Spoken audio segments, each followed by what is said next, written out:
പിന്നീട് 45 ആവുന്നു. പിന്നെ ഇത് 45 മീറ്ററിൽ സ്ഥലം ഈ നിശ്ചയിക്കുന്ന കാലയളവിൽ നടപ്പിലാക്കാൻ പ്രായോഗികമായി വളരെ വളരെ പ്രയാസമാണ്. എനിക്കും ആഗ്രഹമുണ്ട് 45 മീറ്റർ വീതിയുള്ള റോഡിലൂടെ യാത്ര ചെയ്ത് തിരുവനന്തപുരത്തേക്ക് വരണം, തിരുവനന്തപുരത്ത് കാസർഗോഡ് പോകണം എന്നൊക്കെ. പക്ഷേ പ്രായോഗികമായി ഇന്നത്തെ സാഹചര്യത്തിൽ പ്രായോഗികമല്ല. അതിന് തടസ്സം എന്താണ്? ആ തടസ്സം എന്താണെന്നുള്ളത് നിർബന്ധമായും കണ്ടുപിടിക്കണം. ഞാൻ മുഖ്യമന്ത്രി പറഞ്ഞതിന്റെ സതുദ്ദേശം നമുക്ക് മാനിക്കാം. സെൻട്രൽ ഗവൺമെന്റിന്റെ കയ്യിൽ സർവത്ര കുളമായ റോഡുകൾ കേരളത്തിലെ സ്ഥിതി അറിയാമല്ലോ. ഇപ്പൊ നേരത്തെ പറഞ്ഞ 20,000 കോടി കൊടുക്കുക. ഞാനൊക്കെ നമ്മുടെയൊക്കെ ജനപ്രതികളാ. നമ്മുടെ മണ്ഡലത്തിലെ PWD റോഡുകളുടെയും വില്ലേജ് റോഡുകളുടെയും സ്ഥിതി ജനങ്ങൾ നമ്മുടെ അടുത്തേക്ക് വന്ന് ചോദിക്കുമ്പോൾ നമുക്ക് ഇനി ഒന്നും നന്നാക്കേണ്ടെന്ന് ധനവകുപ്പ് പറഞ്ഞതാണ് കേൾക്കുന്നത്. അതെ, നന്നാക്കിയതിന് പണം കൊടുക്കാനില്ല. 2,000 കോടി രൂപ അവർക്ക് കുടിശ്ശിക കൊടുക്കാനുണ്ട്. ആ പൈസ കൊടുക്കാതെ ആരും പണി ഏറ്റെടുക്കുന്നില്ല. പഞ്ചായത്ത് റോഡുകളുടെ വർക്ക് നടക്കുന്നില്ല. റോഡിലൂടെ പോകുന്നവരൊക്കെ ചിലപ്പോൾ VK ഇബ്രാഹിം കുഞ്ഞിനെ പഴിക്കുമായിരിക്കും. പക്ഷെ അദ്ദേഹത്തിന് പണിയാൻ പണമില്ലെന്നാണ് ധനവകുപ്പ്.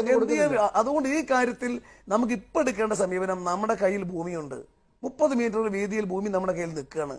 ആ ഭൂമിയിൽ ആക്കി ഈ പണമുണ്ടെങ്കിൽ, ഈ പറയുന്ന പണമുണ്ടെങ്കിൽ നമുക്ക് എന്തുകൊണ്ടാണ് ശ്രീ പ്രതാപൻ പറയുന്ന കാര്യത്തിൽ സംസ്ഥാന സർക്കാർ നിൽക്കാതെ 45 മീറ്ററിലേക്ക് ഇപ്പോൾ പ്രഖ്യാപനം നടത്തുന്നു? കേന്ദ്ര ഗവൺമെന്റിന്റെ ഈ കടുംപിടുത്തം നമ്മുടെ സംസ്ഥാനത്തിന് കിട്ടുന്ന പണം ഇല്ലാതാകുന്നു. നാം കേന്ദ്രവുമായി വികസന കാര്യത്തിൽ അകന്നു പോകുന്നു. പ്രത്യേകിച്ച് പുതിയ BJP ഗവൺമെന്റ് വന്നപ്പോൾ വീണ്ടും അത് പിന്നെ കേന്ദ്രമന്ത്രി പിടിച്ച യോഗത്തിൽ വീണ്ടും ഒരു ഗൗരവപൂർവ്വമായ ചർച്ചക്കിടയാക്കി.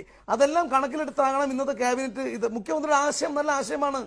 നടക്കാത്തത് നല്ല ആശയമാണെന്ന് പറഞ്ഞു. നടക്കില്ല ആശയം.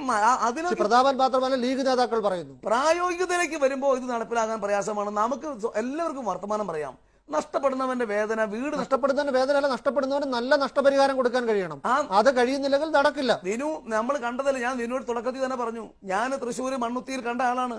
ഞാൻ കഴിഞ്ഞ 13 വർഷമായി 3ാമത്തെ ടൈം MLA ആയ ആളാണ്.